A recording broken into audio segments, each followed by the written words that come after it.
저는 정치신학을 전공한 사람으로서 항상 두 가지 문제를 중요하게 생각합니다. 첫 번째는 성경에 기록되어 있는 정치적 요소에 대한 해석학적 이해고요. 또 다른 하나는 우리가 살아가는 현실의 정치적 요소를 어떻게 성경의 관점 속에서 이해할 것인가 하는 것이죠. 사실 이것은 정치신학과 정치해석학의 매우 중요한 주제임에 틀림이 없습니다. 요즘 한국의 정치를 가만히 보고 있으면 제가 가장 걱정하는 두 가지 요소가 한꺼번에 발견됩니다. 정치인들에게 종종 발견되어지는 메시아 컴플렉스가 있고요. 또 다른 하나는 언론인 혹은 종교인들에게서 종종 발생하게 되는 신 컴플렉스라고 하는 것입니다. 메시아 컴플렉스는 이미 많이 알려져 있습니다. 특정 정치인이나 특정 정당이 이 세상의 모든 문제를 해결하고 마치 이 땅 위에 천국을 가져다 줄 것처럼 이야기하는 그러한 현상을 이야기하는 것이죠. 사회적 영향력이나 혹은 종교적 영향력을 가지고 있는 사람들이 그 영향력에 취해서 마치 본인이 신이 된 것처럼 자신이 말하는 것을 뭐든지 이룰 수 있다고 생각하는 컴플렉스를 이야기합니다. 이런 신 컴플렉스를 가지고 있는 사람들은 자신이 가진 영향력을 통해서 다른 사람들을 마음대로 조종할 수 있다라는 생각을 가지게 되죠. 저는 이번 6.3 지방선거를 거치면서 그동안 한국의 언론이나 종교인들이 가지고 있었던 신 컴플렉스에 대해서 좀 더 깊이 있게 연구를 해봐야 된다고 생각을 합니다. 왜냐하면 메시아 컴플렉스는 이미 정치적 영역에서 매우 부정적 영향력을 미치고 있다고 하는 것을 연구를 통하여 많이 밝혀졌는데요. 언론인이나 종교인이 가지고 있는 신 컴플렉스가 미치는 부정적 영향력은 그렇게 대중적으로 알려져 있지 않은 것이죠. 하지만 제가 생각하기에는 정치인들이 가진 메시아 컴플렉스만큼이나 언론이나 종교인들이 가지고 있는 신 컴플렉스 역시도 매우 부정적 영향력을 미친다고 생각을 합니다. 사람들은 명성에 집착합니다. 명성은 사회적 영향력을 만들어내고요. 그래서 사람들이 그 명성을 얻기 위하여 노력을 하는 것이죠. 하지만 명성에 대한 집착으로 추구하게 되면 어느 순간 그 명성이라고 하는 것이 사람들을 잡아먹게 되는 것이죠. 신 컴플렉스의 문제는 그들이 가진 영향력은 마음껏 발휘하면서도 그 영향력에 따르는 책임에 대해서는 외면하도록 만든다는 데 있습니다. 명성을 얻은 사람들이 아니면 정치 유튜브들 가운데서 이름을 얻게 된 사람들이 그 영향력 때문에 스스로 무너지는 현상이 발생하는 이유도 사회적 영향력과 책임의 문제를 곰곰이 생각해 보지 못한 결과라고 할 수 있는 것이죠. 오늘 우리가 읽은 본문의 말씀은 요한계시록에 등장하는 7교회 중 4대 교회에 대한 권면의 말씀을 담고 있습니다. 4대 교회는 오늘 본문에 있는 것처럼 살아있는 행위를 보여주지 못했다라고 하는 것입니다.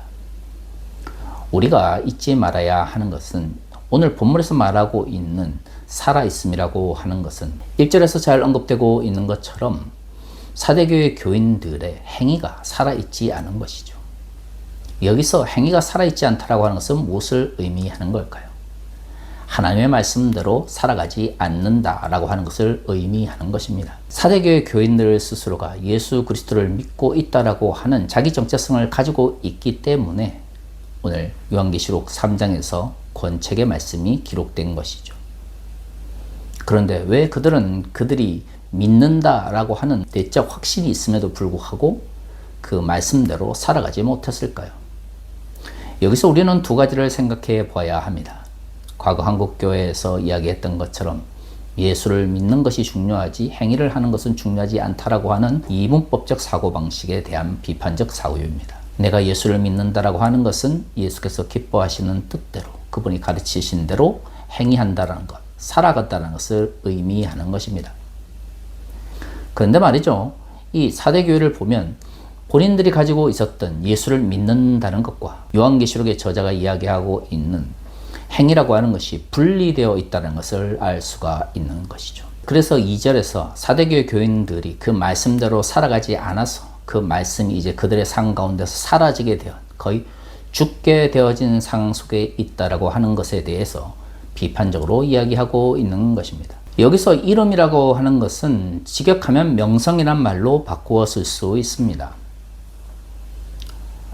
정확하게 어떤 명성, 어떤 사회적 이름을 의미하는 것인지는 알 수 없지만 당시 이 편지를 받았던 사대교회의 교인들은 적어도 그 사대라고 하는 도시가 가진 이름이 가지고 있는 사회적 명성에 대해서 서로 인식하고 있었다는 것을 알 수가 있는 것이죠. 가우디라고 하는 위대한 건축가의 이름, 즉 명성이라고 하는 것이 바르셀로나라고 하는 도시와 연결되어 있는 것은 우리가 오늘날 너무나 쉽게 이해할 수가 있습니다.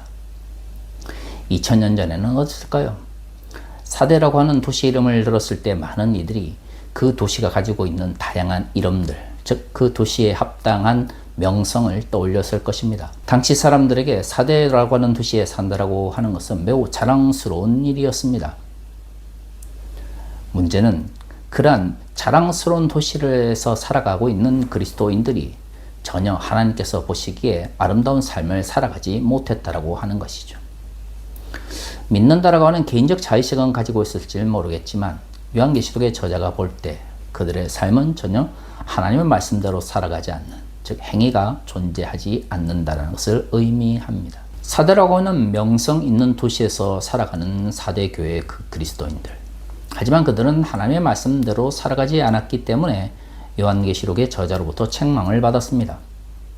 그런데 요한계시록의 저자는 이처럼 하나님의 말씀대로 살아가지 않는 사대교인들을 향하여서 이러한 권면의 말씀을 남긴 이유가 그 가운데서 아직도 하나님의 말씀을 지키기 위하여, 즉 하나님의 말씀대로 행하기 위하여 노력하는 이들이 있기 때문이다라고 말하고 있습니다. 요한계시록의 저자가 원하는 것은 이 소수의 사대교회 교인들만이 구원을 받는 것이 아니라 처음 요한계시록의 저자의 가르침을 받은 이들이 끝까지 복음을 지키며 행하도록 하는 것입니다. 바로 이 지점에서 권면의 필요성, 그리고 비판의 필요성이 제기되는 것이죠. 사대라고 하는 도시가 그곳에 사는 사람들에게 자랑스럽고 또 많은 명성을 안겨다 주는 좋은 도시일지 모르겠지만 그런 좋은 환경 속에서 예수를 믿었던 이들이 하나님의 말씀대로 살아가지 않았다는 것을 강조하기 위하여 오늘 본문에서 같은 어원을 가진 이름들 그리고 사람들이라고 하는 용어를 반복해서 사용하고 있는 것이죠. 2000년 전이나 지금이나 사람들은 이름들을 얻기 위하여 노력합니다.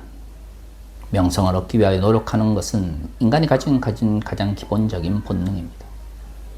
문제는 그 명성을 어떤 식으로 얻느냐 하는 것이죠. 오늘 성경 본문에서 말하고 있는 이름들 그리고 명성들은 기본적으로 예수 그리스도의 말씀대로 살아가는 것, 즉 그들의 행위를 통해서 나타나는 것입니다.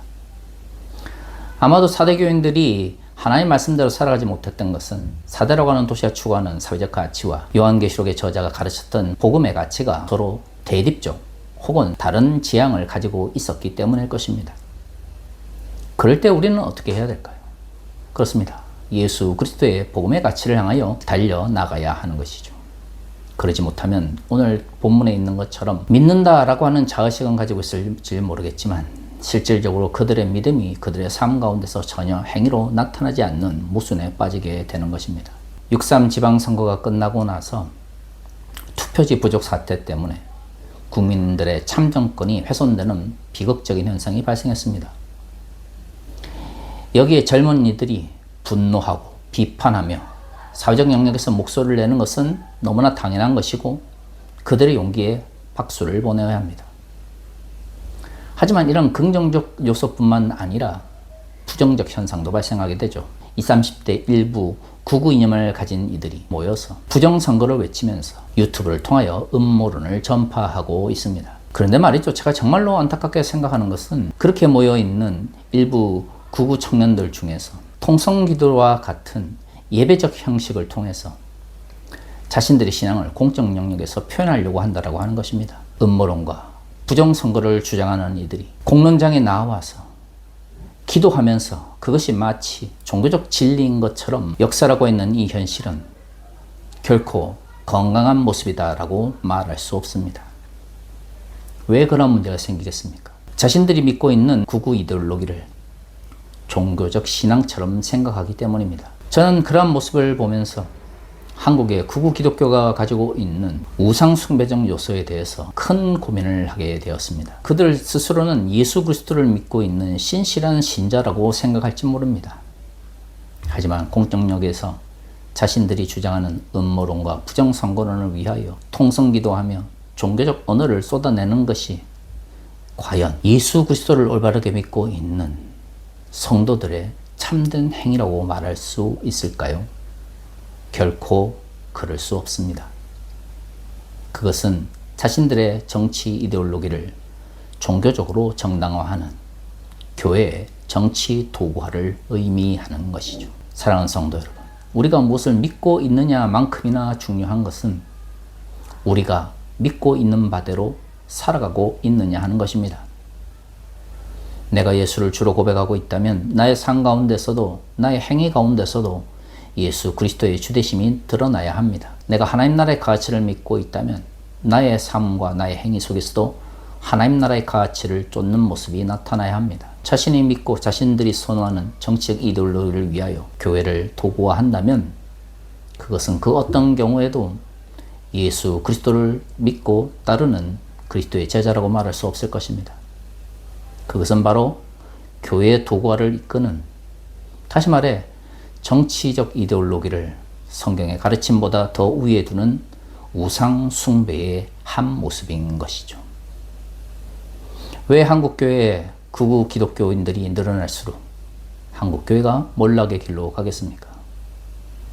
그들은 하나님을 믿는다라고 생각할지 모르겠지만 실질적으로는 하나님이 아니라 극우 이데올로기를 우상화하고 있기 때문입니다.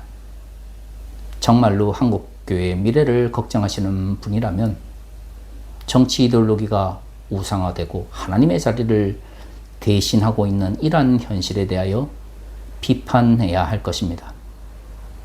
그렇지 않다면 어느 날 한국교회가 4대 교회처럼 그 이름은 있으나 예수 그리스도의 가르침이나 행위와 아무런 관계가 없는 몰락의 현장에 직면하게 될지도 모를 것입니다. 다 같이 기도하겠습니다.